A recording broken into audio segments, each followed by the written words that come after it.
Super Saiyan, an iconic transformation along with an iconic speech that would become the stable of what would be the first of many transformations. What if I tell you that there are transformations that are now forgotten, were once an idea? The false Super Saiyan.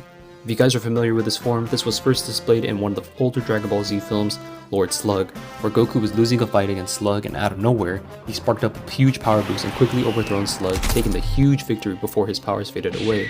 At the time, this was originally considered as a Super Saiyan stated by King Kai, but was shortly retconned 10 days later after the film's release, where we actually get to see Goku transform into a Super Saiyan in the manga. So what does it mean then? Well, the pseudo Super Saiyan form is non-canon and a lot of fans have their own theories, such as this was a coloring mistake and was changed last minute before the actual reveal. Others say that it still does exist and that Broly has that form before entering his legendary Super Saiyan form. One say that it did reappear again in Dragon Ball Z during the Otherworld saga, where Goku seems to appear in a false Super Saiyan state. But it turns out that this one is indeed the coloring mistake and they intended to be a surprise for the Pikkon fight. Since I was talking about the Otherworld saga, let's talk about the Goku's forgotten transformation, the Super Saiyan Kaioken form. This was first displayed against the fight with Pikkon, and after that, it was just never mentioned and used again, mainly because it was never canon in the first place. I know, it hurts to hear, but this whole filler arc was never shown in the manga, which pretty much makes it non-canon. But you can call it canon to the anime because the show at times can go rogue and make questionable choices that are not in the manga, such as, funnily enough, the Super Saiyan Blue Kaioken. The Super Saiyan grade forms were a really cool concept at the time, but also unethical since they are now way past the point in using it. So, what are the Super Saiyan grades? Well, I'm glad you asked because there are 4 grades in the Super Saiyan. The first grade was achieved by Goku during the battle with Frieza, and that's when you first unlock Super Saiyan. The second grade was achieved by Vegeta and Trunks against the battle with second form Cell, which increases their strength and speed, but quickly drains ki. The third grade form was achieved by Trunks later on with the fight with Cell, after Vegeta got a little too confident. And he pretty much turned into Bradley Martin, and he just became way too bulky. And finally, the 4th grade form was achieved by Goku and Gohan, where they can remain in a Super Saiyan state at all times.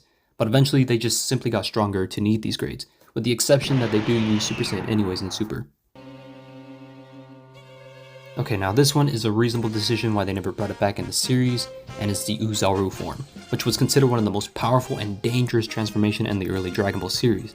So this form is just not a great viable source to power up once the Zenkai abilities become overpowered, and it's just not ethical. Now we're heading on to the concept ideas that would have been the transformation. The popular one that most Dragon Ball fans know is the original Super Saiyan 3 form.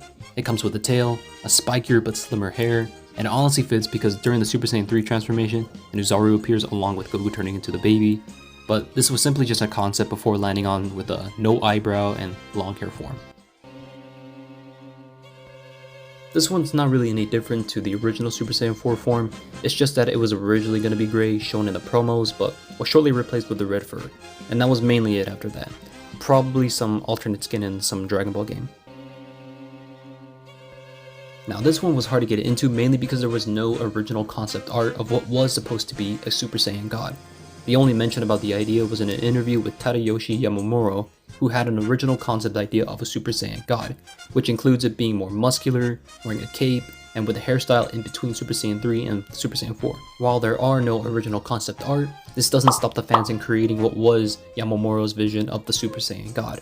What do you guys think? What transformation would you like to see make a return in the Dragon Ball series? Don't forget to subscribe to claim your free cookie, and check out my TikTok where I also upload Dragon Ball content as well. And I'll see you guys on the next one. Peace.